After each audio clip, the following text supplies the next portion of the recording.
Co-powered by Techno.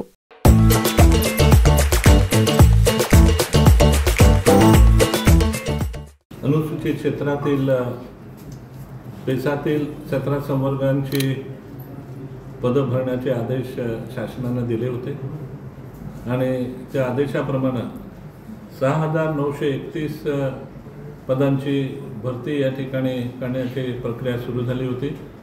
त्याच्यापैकी 3,693 पदांची निवड प्रक्रिया झाली होती। काही ठिकाणी आदेश दिले गेले होते, काही आदेशच्या प्रक्रियेमध्ये होते। अशा पद्धतीचे त्या ठिकाणी प्रक्रियेतील विद्यार्थी कोर्टात केस दिल्यामुळे त्या ठिकाणी त्यांना आदेश देता आले नाही।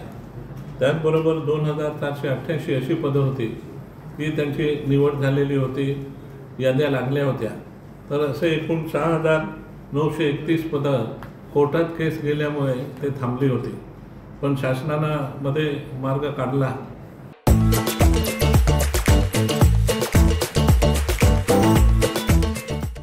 की कोर्टाचा निकाल लागेपर्यंत या सर्व ज्यांची निवड झाली होती, ज्यांच्या याद्या लागल्या होत्या, त्या सर्व विद्यार्थ्यांना नेमणुकीचे आदेश मानधन तत्वावर देण्याचे निर्देश आपण या ठिकाणी दिलेले आहेत। आणि त्यामुळे या विद्यार्थ्यांना या 2 ते 3 दिवसामध्ये सर्वांना नेमणुकीचे आदेश त्यांना दिले जातील। मानधन तत्वावर त्यांचे जे पगार सुरुवातीला मिळणार आहे तो पगार त्यांना मिळेल आणि ज्या वेळेला निकाल लागेल त्यावेळेला हे ज्यांच्या बाजूने निकाल लागेल त्याच्यात ही पदं सर्व रेग्युलर होतील आणि जर निकाल विरोधात गेला तर जितकी मुलं भरती करायची आहे नियमाप्रमाणे त्यांना रेग्युलर केले जाईल आणि दुसरे राहतील त्यांना अधिसंख्य पदावर नेमणूक करायचं शासनानं ठरवलं आहे। त्याच्यामुळे ह्या सर्व विद्यार्थ्यांचा निश्चितपणाने फायदा होईल।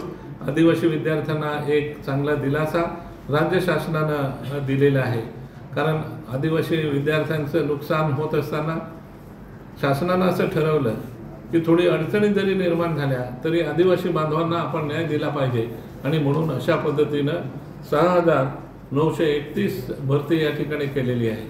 आणि नंदुरबार जिल्ह्यामध्ये शिक्षकांची 231 पदे आम्ही मागे भरलेले आहेत आणि 49 पदांना उद्या दुपारपर्यंत आम्ही यांच्या नेमणुका करण्यात येणार आहे। अशा पद्धतीने पेसा एरियामधील विद्यार्थ्यांना निश्चितपणाने याचा चांगला फायदा मिळेल आणि त्यामुळे निश्चितच आदिवासींमध्ये एक आनंदाचं वातावरण निर्माण होईल।